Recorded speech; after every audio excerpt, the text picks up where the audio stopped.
everyone and welcome to another Stargate Lore video. So in my last video, I talked about why Ra looked the way he did in the movie and how it could fit into the show's universe. And I left that video off on a cliffhanger about Ra's return, which, side note, only one person really commented on. I was a little sad about that. I thought it was a really cool way to end the video, but like almost no one commented about it. Instead, I got a bunch of comments about how the movie and shows are separate universes, which is a point I addressed in the first 2 minutes. Do people actually watch my videos? Anyway, in this lore video, I want to continue from that ending. This video won't continue with the theory I made that Ra achieved ascension, but looking at various times the Supreme System Lord has returned. And yes, I said various as in more than once. Starting off, we do not start in the SG-1 universe nor the Bill McKay books, but Entity Comics. I should probably explain this. I've brought up the McKay books a few times. In fact, I have a whole video dedicated to the story of these books. But to quickly summarize, these were 5 books written between the movie and SG-1.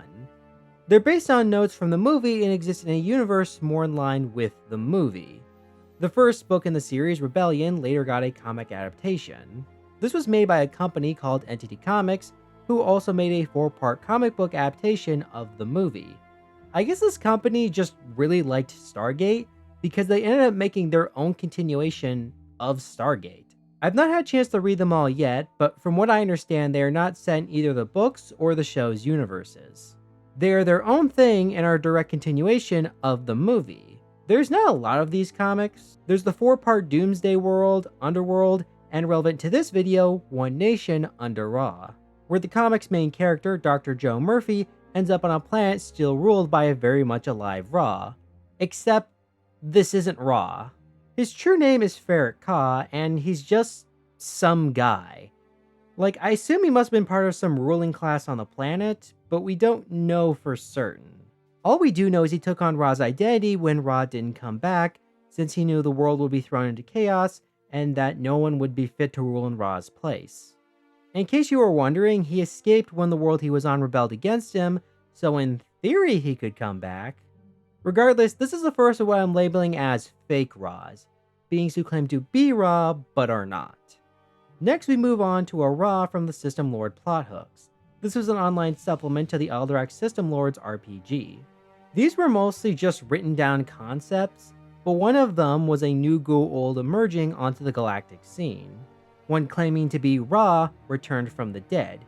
He does seem to have all of Ra's knowledge, including the location of secret caches. The supplement would later state Ra constantly planned for his eventual defeat and created massive caches of resources should he ever need them. He managed to convince a number of Jaffa that he is indeed the sun god resurrected. Despite this convincing front, this also isn't Ra. It's one of his offspring who's been able to do this due to the whole genetic memory thing the Goa'uld have. And that's kind of it. This little paragraph on screen is the only information on this guy. Like I said, the online supplement is more just concepts than anything else, though I will admit this one is interesting since I can see someone doing this in the SG-1 universe, and I'm a little surprised we never saw someone try it. The next one is odd. This comes from the book The Bark of Heaven I mentioned in the last video. The plot is SG-1 is tricked into taking the trials of Ra by one of Ra's former queens. During the trials, they encounter Ra's Ka, which is a piece of his soul he bound to the 13th planet in the trial to keep the being best in his service. This one feels odd. Technically, it is Ra, at least part of him, and the description given in the book looks a lot like Ra's true form in the movie. The Ka never talks, but it does seem to recognize Jack and Daniel as the ones responsible for the destruction of its body. SG-1 bound it in a statue and destroyed it, but there's a lot of questions left over of how the Ka was created and really what it even was. It's framed and explained in a very spiritual or mythological sense, which I don't mind at all. I like when Stargate deals with mythological things. But I also expected some kind of scientific explanation too. Like, I use this in my theory that Ra achieved some kind of ascension, but I think someone told me they thought maybe this was some kind of AI based on Ra's mind. Kind of like that one explanation I made in the Giant Aliens video. I guess this does count as a true Ra return, but this kind of feels like it would need a giant asterisk next to it. Next, we move on to the Ra Reborn prequel comic, which is a comic I used for the tease at the end of the last video. The plot of the comic is Daniel telling Cassandra the story of Ra and how they defeated him. And another side note, am I the only one who thought this comic was implying that Sam and Janet were f***ing? Like, they come to Daniel asking if he can watch Cassandra since they have to do a briefing with the other SG teams about the Asgard. It's revealed they usually spend every Saturday afternoon together with Cassandra. I noticed this weird smudge mark that almost looks like a quotation mark. And I checked around, this isn't an issue with the scan I have, this seems to be on most versions I found. So it almost looks like Janet is asking Daniel to keep Cassandra company until we finished, which should take no more than an hour. And then they say honest at the same time with these odd smiles. And before you say I'm crazy, after a long pause, Cassandra asks Daniel where babies come from.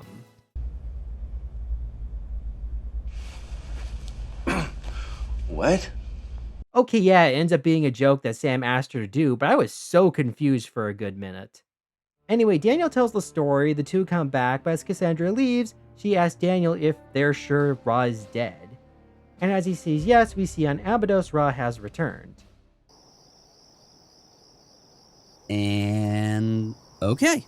Yeah, the comic just ends there. This was going to lead into a Ra Reborn comic series, but the publisher, Avatar Press, just canceled production. And there's no information out there about what the plans were as far as I can tell. Was this the real Ra Reborn or a fake? I have no idea. I did reach out to the author, who has a pretty good history in the comics industry, but I didn't get a response. Given that most don't consider the expanded works as canon, I suppose it doesn't really matter. It just sucks we might never get an answer to this. By the way, why do Stargate projects keep ending up this way? With a big cliffhanger with a promise for more later, but then it gets cancelled? Atlantis, Universe, the McKay books, Unleashed, and now this? I know the reasons for this, I just find it odd it keeps happening in this franchise. Now we get to the final Ra return story I could find, this being from the video game Stargate Worlds. This was supposed to be an online MMORPG set between seasons 8 and 9 of the show, with plans to later connect to the Ori storyline, Atlantis, and possibly even Universe. But for the starting storyline, it would have been about Ra's return and his attempt to reconquer the galaxy. And thanks to more information we've had in recent years, we know what the major story beats would have been for this game. The initial levels would have had the player's characters learn of a cult dedicated to Ra's return. This would lead them to the planet Epet, just in time to see the rebirth of the Supreme System Lord. Ra would go on to launch an all-out attack on the galaxy, with players trying to uncover his true plans. Part of his plan would involve an attack on Takara, and him unleashing an army of Stragariuses, corrupted furlings he had enslaved. The players would discover the planet Agnos, an Atlantis-like world that would have served as a massive repository of ancient knowledge, meant to be passed down to humans when they were ready. Unfortunately, in order to stop Ra, they would need to destroy the intelligence managing the world. The conclusion of this story would have had the players travel to the Furling homeworld and free them from Ra's control, paving the way for Ra's defeat, the endgame, and future content releases. What was interesting about Worlds was that not only was this kind of the only true return of Ra, it also could have been canon. Like I said, most don't consider the expanded works as canon, but Worlds is kind of an exception in some ways. Unlike most other expanded media, there was a lot of collaboration between the show writers and the game developers. Co-creator for the shows, Brad Wright, was a creative consultant for the game. And most interviews I've read with the story writers for the game seem to believe it was going to be canon too. If you want to say the game was non-canon because it was never released, that's fine, and I do agree with that point. But what you can't say is that Worlds was just glorified fanfiction, which is something I see people say about the books, comics, RPGs, audio dramas, and other games. So those were all the ways Ra has returned in the Stargate universe. While kind of small, the history and ways he has come back has been kind of interesting. We had imposters, shadows that imply he didn't fully die in the first place, and a true resurrection. And Worlds especially made me think about something. See, the title of this video isn't correct. It shouldn't be "Has Ra returned?" but "Should Ra return?" Because one can write any number of reasons how Ra could return. We've already covered a few, but there's also cloning, teleportation. Heck, you could say Ra time traveled right before the bomb went off. Creating a reason he's alive isn't the issue. It's what the story would gain by his return, And I do think there's one thing gained this way. Something nice about making these videos is I get to talk to people outside my bubble, people who don't have the same views as I do, and give me new perspectives I've never considered. One of those viewpoints being that SG-1 had some serious problems. In this case, SG-1 kind of got rid of some of the magic of Stargate. See, Stargate in the movie and for most of SG-1 was about the US military fighting ancient aliens posing as gods. However, by the end of SG-1, they had killed off the System Lords as a faction, along with the Asgard. These two groups were the only factions of ancient aliens that SG-1 put focus on, and now they're mostly gone from the universe, leaving the Lucian Alliance as the biggest threat in the Milky Way, which I've done a video on why I don't think they're all that interesting. But relevant to my point here is I just don't think they, or the Wraith, have the pizzazz the Goa'uld had. The truth is, in some franchises, there are factions or imagery that become so iconic, it's hard to get rid of them. Take the Brotherhood of Steel from Fallout as an example. They're almost the face of their franchise, so they end up being in almost every Fallout property, even if they don't need to be there. And to be clear, I'm not saying you need to include previous stuff into every new media of a franchise. You can do a new idea. Again, using Fallout as an example, the Legion were a great new faction that New Vegas introduced, and in that game the Brotherhood aren't a big player. So again, you can switch things up and try new ideas. But consider that Stargate has effectively been in a coma for years. From a marketing standpoint, it would make sense to bring back an old villain faction to get people hyped up for it. This is basically what Star Trek Discovery did with the Klingons and what the Acolyte did with the Sith. And yes, I know these aren't good examples because most fans were very critical of these shows, but part of the reason people tuned in was because of these familiar icons. I guarantee you, no one would have watched the Acolyte unless a Sith or Siths were present in the show. And in Stargate's case, this is more important because I need show fans to really sit down and hear me out. The movie is more popular with general audiences. I think the shows are better, but for your average person, the movie is probably more relevant to them. For example, look at the pop figures they released. Out of the 5, only 2 of them are based on SG-1. The rest, even if they were in SG-1, were based on the movie look, because this Anubis is more recognizable with audiences than this Anubis. What I'm saying is that Ra is a marketable plushie. He's someone that marketing can throw on the screen and people will, in theory, go nuts for. And before you argue that, imagine you're trying to make a new Stargate show that's a sequel to the others. You know that odds are you're going to pull in a lot of Stargate fans, but you also need to pull in new fans as well. While Stargate is somewhat popular, it's not as big compared to other franchises. So you want to do something that will pull in as many people as possible. Wow, I don't think anyone will see that coming. Nope, there'll be spoilers. Are you kidding?